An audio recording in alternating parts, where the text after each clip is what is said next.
لا إله إلا الله محمد رسول الله عليه صلاة الله وآله والأحبة لا إله إلا الله. Itu yang diriwayatkan oleh Ibnu Abi Hatim. Rawahu, telah meriwayatkannya Ibnu Mardawih dari jalur Muhammad bin Bakar an Abdul Hamid bin Bahram an Sahri bin Hausyab, Sahar bin Hausyab an Ummi Salamah, dari Ummu Salamah. Dia adalah Asma binti Yazid bin Sakan. Sami'aha, sungguhnya dia mendengar, yaitu Ummu Salamah, bahwasanya Ummu Salamah dia berkata, ini kalau dari jalur yang lain, berarti jalur yang lain, riwayat yang lain. Ummu Salamah tu hadisu, dia menyebutkan, yaitu Ummu Salamah, anna Rasulullah sallallahu alaihi wasallam kana yukassiru fid du'a'ih, ya Rasulullah sallallahu alaihi wasallam memperbanyak doa. Doanya adalah Allahumma muqallibal qulubi sabit qalbi ala dinik. Sama doanya seperti di hadis yang pertama. Jadi patut kemudian kita amalkan. Ya Allah Subhanahu wa taala, ya muqallibal qulub sabit qalbi ala dinik. Kan pendek. Wahai zat yang membolak-balikan hati, sabit, tetapkanlah. Kemudian yaitu qalbi, hatiku, ala dinika, di atas agamamu. Berarti Rasulullah sering kali berdoa seperti itu. Coba antum bayangkan, Rasulullah yaitu manusia yang terbaik. Dia adalah insan yang kamil. Dosanya sebelum dan sesudahnya itu telah diampuni oleh Allah. Dia adalah Rasulullah, dijamin masuk ke dalam surga. Dia saja kalimatnya di sini yukasiru, memperbanyak doa ini. Kalau misalnya Rasulullah memperbanyak doa ini, artinya kita sesungguhnya jauh lebih membutuhkan doa ini dibandingkan Rasulullah. Kan jadinya dewek sing butuh ya. Iya, jenengan dewek ya. Rasulullah mau ngajari akeh menendongan seperti ini. Kita yang sungguhnya seharusnya lebih banyak, seperti lebih banyak yang dibaca oleh Rasulullah. Dewek sing ngurusnya kudune lebih akeh. Lagi duduk, lagi berdiri, karena yang namanya dalil doa kan ada yang sifatnya doa bersifat berhubungan dengan tempat, ada yang berhubungan dengan waktu, ada yang bersifat umum. Contohnya doa ini kan bersifat umum. Sifat umum maksudnya adalah boleh dibaca dimanapun, kecuali di kamar mandi.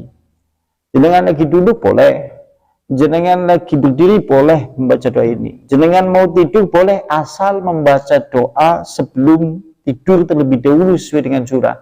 Tapi kalau Anda tambahkan doa ini ya boleh, karena doa itu bersifat umum, mau diletakkan dimanapun.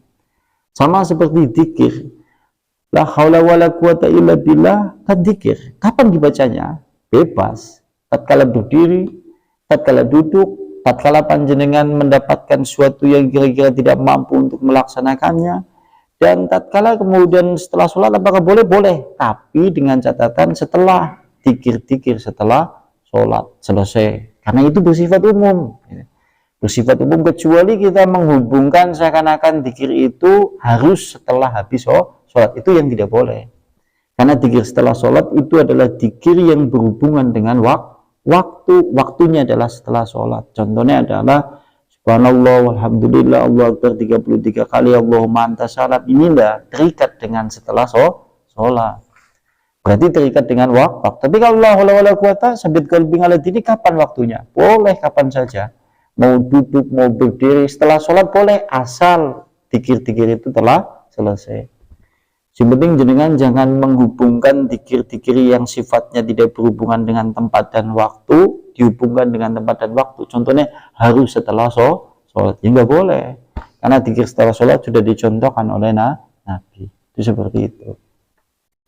Contohnya dzikir seperti ini. Sehingga Rasulullah sallallahu alaihi wasallam dia sering kali membaca doa ini. Allahumma muqallibal qulubi, ya Allah Subhanahu wa taala yang membolak-balikan hati. Sabit qalbi, yaitu tetapkanlah hatiku ngala dinika di atas agamamu. Qalat berkata, yaitu periwayat hadis ini. Qultu kemudian aku berkata, yaitu Ummu Salamah. Ummu Salamah kan istrinya Rasulullah, jandanya Abu Salamah, diberi istri oleh Nabi. Ummu Salamah bojone Bu. Iya, Abu Salamah kan jenengan sahabat Nabi ya. Berarti sampai ngeliat Ummu Salamah, Bu. Iya, Ummu Salamah. Ya, Ummu Salamah lantas kemudian berkata kepada Rasulullah, ya Rasulullah, wahai Rasulullah, wa innal qalba la yataqallabu. Wahai Rasulullah, apakah sesungguhnya hati itu berbolak-balik? Apakah hati itu berbolak-balik? Jawabnya Rasulullah, na'am, ya. Si jenengan hati manusia kan berbolak-balik. Siki sampean berngaji, punya niat, nanti malam saya harus sholat malam, terus begitu tangi wengi, ya Bu, iya bolak-balik. Ya, Anda berniat besok puasa mungkin hari Kamis besok dengan wisnian, begitu tekan gone sepeda maning, jangankan ngenteni 1 hari, kadang-kadang 1 jam kemudian itu berbolak-balik. Oleh karena itulah, karena hati itu berbolak-balik, pentingnya doa ini. Bayangkan kalau seandainya kemudian yang dibolak-balikan itu adalah agama, cukup berbahaya. Berapa manusia di zaman kita hidup hari ini yang kemudian mereka justru membolak-balikan agama karena hati mereka tidak tetap. Contohnya kasus zaman sekarang kita hidup hari ini kan ada ya, hanya gara-gara belani 02 atau 01 sampai mengorbankan agama. Coba contoh ada kan ya, tokoh dari kalangan yang notabene dia tokoh agama, dia padahal kata dia ini yang namanya pendukung 02, saking cintanya kepada cawapresnya, kalau seandainya ada imam mengucapkan waladhdallin maka tidak mau mengucapkan amin. Coba bayangkan, hanya karena permasalahan itu orang bisa kemudian mengorbankan agamanya. Coba, kalau masalah ini kan tidak boleh dibuat main-main. Kalau kita tahu lah yang namanya agama itu tidak boleh dimain-main. Sing jenengane agama ki ora uling dolanan. Anda silakan itu bercanda dengan apa saja, ning aja ngasih main-main dengan agama.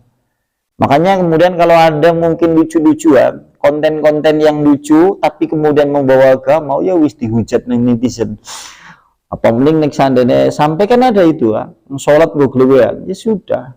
Karena memang yang namanya agama, orang awam pun sebetulnya tahu lah agama itu tidak untuk main-mainan. Coba sampai kemudian seakan-akan dia bilang seperti itu, wah seluruhnya ketawa, dikiranya itu adalah sesuatu yang lucu, padahal itu adalah bentuk dari hati yang tidak tetap di dalam agama, sampai kemudian akhirnya membolak-balikan agama. Ya sudahlah, masalah itu tidak perlu kemudian kita bawa-bawa menuju dalam agama. Kan harusnya seperti itu. Wah, aja ngasih digaul-gaul mengagama. Kadang-kadang seperti itu. Nah ini zaman kita diberi ini. Coba pentingnya coba. Anda tidak tahu pula lah. Hari ini antum menjadi ahli sholat. Hari ini antum menjadi ahli ngaji. Belum tentu 1 bulan kemudian. Belum tentu pula kemudian 2 bulan kemudian. Belum tentu pula kemudian 3 hari kemudian. Berapa banyak coba dari kaum muslimin yang tadinya ahli sholat, ahli mengaji, hari ini dia sudah tidak nampak lagi. Karena apa? Allah yang membolak-balikan hati. Anak sing kembali menuju hobinya yang dulu, sehingga dia sibuk dengan urusan hobinya, kemudian kebiasaan yang baik ditinggalkan. Hari ini kadang-kadang kita kan seperti itu. Coba bayangkan saja, kalau Allah Subhanahu wa Ta'ala membalikkan hati Anda yang tadinya memiliki hidayah, Allah balikan kayak apa saja. Makanya kemudian Ibnu Qayyim kan menyebutkan di dalam kitabnya, termasuk azab yang paling besar di antara azab-azab lainnya adalah tatkala Allah Subhanahu wa Ta'ala membolak-balikan hati manusia menuju kesesatan. Karena apa? Karena tatkala manusia hatinya telah berbalik menuju kesesatan, maka dia mengumpulkan bahkan banyak perbuatan-perbuatan dosa-dosa yang memungkinkan akan lama, bahkan kemudian memungkinkan diazab di dalam neraka selama-lamanya. Kalau seandainya dia mati di atas keadaan yang seperti itu. Beda nek dewek hatinya tetap dosa, tapi hatinya tetap. mohon ampun, ya Allah, ampunilah aku ya Allah, ya wis tetap maning. Artinya tidak cenderung kepada kesesatan. Salah sedikit lumrah manusia, bahkan nek dewek ora salah diganti kok. Kalau kita tidak berbuat dosa kan diganti. Sampean manusia nek kalau seandainya di desa Pekunjan misal, seluruh hamba Allah ini orang anak sing gawe dosa diganti manusia sing gawe dosa tapi njaluk ampun. Udu gawe dosa terus bukan ya, sing dimaksud di sini adalah dia berbuat dosa tapi kemudian memohon ampun. Malah Allah senang daripada yang kemudian ada umat manusia yang tidak pernah membuat dosa, oleh Allah diganti dengan umat yang berbuat dosa tapi memohon ampun. Berarti di sini kan yang perlu digarisbawahi rahmat Allah Subhanahu wa taala. Rahmat Allah, tapi bukan berarti menyepelekan dosa. Oh, nek itu mending dek dosa terus bayu gitu. Kalau itu juga. Ya, enggak seperti itu juga. Ya. Dosa terus bayu, enggak kayak gitu juga ya. Dia memberi sini. Dari sini. Lantas oleh Rasulullah dijawab, "Na'am, ya." Hati itu berbolak-balik. Ma khalaqallahu min bani adama min basarin.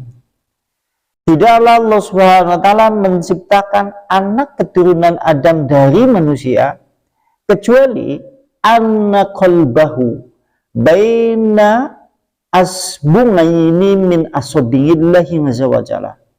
Tidaklah Allah Subhanahu wa taala menciptakan yaitu anak keturunan Adam dari manusia itu kecuali sesungguhnya hatinya di antara dua jari dari jari-jari Allah Subhanahu wa taala. Kalimatnya seperti itu. Berarti sungguhnya hati manusia itu memang berbolak-balik dari memang sananya diciptakan oleh Allah dalam keadaan seperti itu. Dan masalah hati manusia itu di bawah kekuasaan Allah.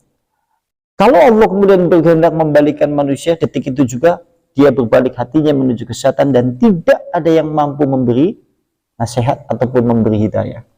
Kalau ada orang yang kemudian detik itu pula dia memberi hidayah sekalipun hidupnya dulu penuh dengan noda-noda yang hitam, maka kalau Allah kemudian berkehendak menetapkan hatinya di dalam agama, pada detik itu pula dia mendapatkan hidayah. Sekalipun seluruh manusia berkumpul semuanya untuk menyesatkannya, maka tidak pernah akan mampu.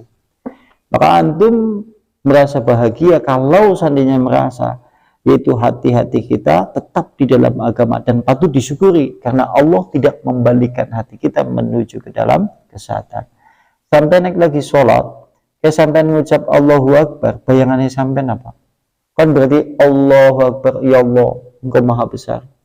Karena Engkau tetapkan hati kami supaya kami bisa mengangkat kedua tangan.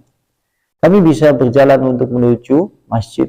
Kami bisa bersujud, kami bisa berdoa kepadamu di rumah. Kami bisa kemudian memohon ampunan kepadamu. Pernah enggak panjenengan berpikir seperti itu? Itu karena permasalahan Allah tetapkan hati kita. Makanya janjane syukur kepada Allah itu adalah sesuatu yang seharusnya patut kita ucapkan bilangan dalam kehidupan kita. Di samping menyukuri nikmat-nikmat di dalam hidup. Karena nikmat syukur terhadap permasalahan hidayah, Masya Allah, melebihi seakan-akan nikmat semuanya. Karena gitu. Ini kalau kemudian disebutkan di dalam hadis Rasulullah. Lantas kata Rasulullah, fa in sya'a, sehingga Rasulullah menyebutkan, fa in sya'a, maka jika Allah berkehendak, aku mahu, Allah luruskan hatinya. Mulanya sampean bisa tekan kene, patut disyukuri. Sampean bisa duduk bermajelis taklim, itu permasalahan patut disyukuri oleh Allah, diluruskan hati jenengan. Tidak dibelokkan menuju ke tempat-tempat yang lain. Tidak dibelokkan untuk menuju tempat-tempat yang sia-sia. Tidak dibelokkan menuju tempat-tempat yang maksiat. Karena apa? Allah memang berkehendak meluruskan, menetapkan hati Anda untuk kebaikan. Mulanya aja, kan kita harusnya bersyukur ya. Karena Allah sudah berkehendak meluruskan kita kemudian hadir di majelis taklim, ya jangan tuh. Ya, gembok. Itu memang disyukuri ya, seperti itu. Dan berikutnya, wa in sya'a, dan jika dia Allah Subhanahu wa taala berkehendak pula, azagha, kemudian maka Allah Subhanahu wa taala menyesatkannya. Coba, Allah kalau seandainya berkehendak, maka Allah kemudian pasti menyesatkannya. Allah kemudian berkehendak.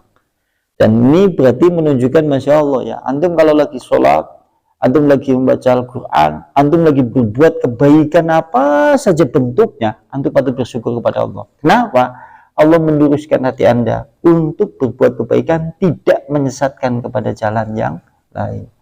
Berapa banyak coba hati manusia yang hari ini masih di tempat kesesatan, sekalipun hati nurani yang paling dalam, dia tersiksa. Dia batin di dalam sanubari yang paling dalam. Ya Allah, sungguhnya aku menghendaki jalanmu yang benar. Tapi kenapa pula kemudian aku masih di tempat yang seperti ini? Masih berjalan di jalan yang seperti ini? Masih hidup di dalam kehidupan yang seperti ini? Kapan pula kemudian aku kembali menuju jalanmu? Kenapa bisa seperti itu? Allah belum berkehendak untuk kemudian menetapkan dia berada di atas jalan yang lurus, dan Allah masih berkehendak dia kemudian berada di jalan yang sesat. Dan celakanya kalau suatu saat kemudian dia didatangi oleh malaikat maut, jadwal ajal itu tiba dalam keadaan seperti itu, bagaimana coba? Naudzubillahi min dzalik. Oleh karena itu udah patut disyukuri apa, Bu? Patut disyukuri, Bu. Kelingan ora bumbien nang warungmu, Bu. Ya kan ya nganti wengi-wengi lagi ngilingi kayak gitu ya, Bu. Ya patut disyukuri kok ya. Ngasih kok. Iya. Sih kan dari pondok pesantren Abu Salamah ya. Sekalipun sih wis tutup jare pondok pesantren Abu Salamah wis pindah Mekah. Oh sih ya, sih bukan ya. Jaga wis tutup, Bu. Oh jaga itu sih ya. Oh sih. Balik kembali di sini. Lantas wa nas'alullaha, kami kemudian memohon kepada Allah. Rabbana, maka kemudian kami memohon kepada Allah. Kata Ibnu Katsir, maka kami memohon kepada Allah. Rabbana la tuzigh qulubana ba'da idh hadaitana. Rabbana alla yazigh qulubana ba'da idh hadana wa nas'alahu ayyadhhab lana min ladun rahmatan innahu huwal wahhab. Oleh karena itulah Ibnu Katsir kemudian menyebutkan, kami memohon kepada Allah, wahai Tuhan kami, janganlah kemudian dia Allah mencondongkan hati-hati kami kepada kesesatan setelah kemudian Allah memberi petunjuk kepada kami. Dan kami memohon kepada Allah agar Allah memberikan kepada kami dari sisi kelembutannya, yaitu rahmat kasih sayang. Sungguhnya dia Allah yang maha pemberi. Oleh karena itulah ditulis di dalam Al-Quran surat Al-Imran ayatnya ayat yang nomor 8. Rabbana la tuzigh qulubana ba'da idh hadaitana wa hab lana min ladunka rahmatan innaka antal wahhab. Kita mendonga ya, Masya Allah kayak. Berarti maksudnya adalah sabit qalbi ala dinik, tetapkanlah hatiku di atas agamamu. Dan berikutnya, wa hakadha, diriwayatkan pula yang seperti ini oleh Ibnu Jarir. Maksudnya ada riwayat yang lain dari riwayat yang di atas tadi, yaitu riwayatnya Ibnu Jarir telah, yaitu min hadis dari Asad bin Musa, dari Abdul Hamid bin Bahram, semisalnya. Berarti kalau Ibnu Jarir juga meriwayatkan dari jalur yang lain, meriwayatkan yang semisal itu. Dan meriwayatkan juga dari Musana, dari Hajat bin Minhal, dari Abdul Hamid bin Bahram yang semisal itu juga. Kalau menurut jalur yang lain juga ada lafadznya semisal itu, cuma ada tambahannya. Tambahannya adalah kultu, aku berkata, yaitu Ummu Salamah. Ummu Salamah berkata kepada Rasulullah tatkala Rasulullah seringkali membaca doa Allahumma sabbit qalbi ala dinik. Lantas Ummu Salamah kemudian bertanya kepada Rasulullah, ya Rasulullah, apakah kemudian engkau mengajarkan kepadaku dengan salah satu doa yang aku bisa berdoa dengan doa itu untuk jiwaku? Ummu Salamah kemudian bertanya kepada Rasulullah, ya Rasulullah, Sudikah kiranya kemudian engkau mengajarkan doa kepadaku dengan salah satu doa yang aku bisa berdoa dengan doa itu untuk yaitu jiwaku, untuk hatiku, untuk rohaniku. Qala kemudian berkata yaitu Rasulullah, bala ya. Kuli ucapkanlah olehmu wahai Ummu Salamah, Allahumma Rabba Nabi Muhammadin. Kalau ini lafadznya agak berbeda. Allahumma Rabban Nabi Muhammadin ighfir li dhanbi wadhab ghaidal qalbi wa ajirni min mudillatil fitani. Kalimatnya seperti itu. Kalau kemudian di jalur ini anak tambahane mau Rasulullah donga Allahumma sabit qalbi ala dinik, terus ditanya oleh Ummu Salamah, ajarkan doa yang bisa digunakan untuk berdoa. Rasulullah kemudian mengajarkan doa. Di antaranya doanya seperti ini. Allahumma ya Allah, Rabba Nabi Muhammadin, wahai Allah Tuhannya Nabi Muhammad sallallahu alaihi wasallam. Ighfirli, ampunilah dan dosaku, dan sirnakanlah atau hilangkanlah kebencian yaitu di dalam hatiku. Wa ajirni, dan lindungilah aku dari kesesatan-kesesatan yang dimana yaitu fitnah-fitnah yang banyak, yang cukup banyak menyesatkan. Ini berarti doa kalau di jalur yang lain ada tambahnya seperti itu. Artinya berarti doa ini doa yang patut kemudian kita amalkan. Allahumma sabbit qalbi ala dinik, Rabbana la tusyik qulubana ba'da hadaitana wa hab lana min ladunka rahmatan innaka antal wahhab. Penafsirannya seperti itu. Artinya bahwa kita kemudian disuruh untuk berlindung kepada Allah agar Allah menetapkan hati kami di dalam yaitu agama Islam, tidak cenderung kepada kesesatan, tidak cenderung kepada kecurangan, tidak cenderung kepada kebatilan, tidak cenderung kepada segala sesuatu yang tidak dibenarkan dalam Islam, tapi cenderung kepada agama Islam yang lurus, yaitu agama Allah Subhanahu wa Ta'ala. Dan berikutnya, selesai ini. Sementara ada hadis yang sifatnya gharib. Gharib maksudnya tidak sahih karena perawinya asing. Dari jalur yang diriwayatkan disebutkan di dalam hadis ini. Yang diriwayatkan dari Qatadah, dari Abu Hasan Al-A'raj, dari Aisyah radhiyallahu anha. Ada beberapa jalur yang tidak sahih, tetapi maknanya sahih karena sesuai dengan hadis-hadis yang sahih tadi. Kan seperti ini, kita boleh menambahkan hadis yang tidak sahih. Kalau ada hadis yang sahih, bunyinya lafadznya sama atau semisal. Kiulih. Tujuannya adalah memperkuat hadis yang sahih. Dan hadis yang gharib atau hadis yang dhaif itu statusnya berarti boleh kemudian kita bacakan, boleh kita kemukakan untuk memperkuat hadis yang sahih. Hadis itu diriwayatkan oleh Aisyah radhiyallahu anha, mudah-mudahan Allah meridhai kepada beliau. Qalat, berkata Aisyah, karena Rasulullah sallallahu alaihi wasallam adalah Rasulullah kasiran, dia banyak berdoa, ya muqallibal qulub sabbit qalbi ala dinik, sama kalimatnya seperti tadi. Qultu, lantas kemudian aku berkata kepada Rasulullah, yaitu Aisyah, ya Rasulullah, wahai Rasulullah, mengapa pula engkau memperbanyak doa ini? Terus Aisyah tanya kepada Rasul, ya Rasulullah, kenapa pula kemudian engkau memperbanyak doa ini, katanya. Faqala, kemudian Rasulullah kemudian menjawab, laisa min qalbin illa wa huwa baina asbu'aini min asabi rahmani. Sama jawabannya. Tidak ada dari hati manusia kecuali itu hati manusia di antara yaitu jemari tangan Allah Subhanahu wa taala yang Maha Rahman. Jika Allah Subhanahu wa taala berkehendak, maka Allah meluruskannya dan memberi petunjuk. Dan jika Allah berkehendak untuk menyesatkannya, maka Allah menyesatkannya. Apakah kamu tidak mendengar, wahai Aisyah, firman Allah Subhanahu wa taala, Rabbana la tusyik qulubana ba'da idh hadaitana wa hab lana min ladunka rahmatan innaka antal wahhab. Tetapi haribun min hadzal wajhi. Hadis ini aneh. Aneh kada ada perawi di dalam hadis ini yang tidak dikenal. Akan tetapi asluhu, asalnya atau lafadznya sama di dalam hadis yang sahih.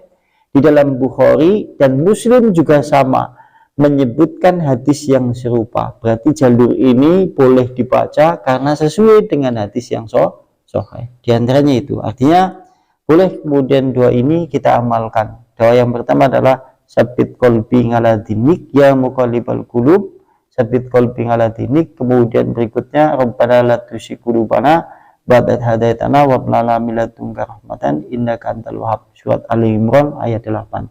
Kapan membacanya? Kapan saja. Tidak terikat oleh waktu, tidak terikat oleh tempat. Karena tidak disebutkan hadisnya yang menyebutkan khusus berhubungan dengan tempat dan waktu. Gagi ngarit, aki angon, nang lapangan, nang sawah, boleh. Dimanapun kita boleh. Lagi mengajar di sekolah, di kelas, boleh membaca doa ini.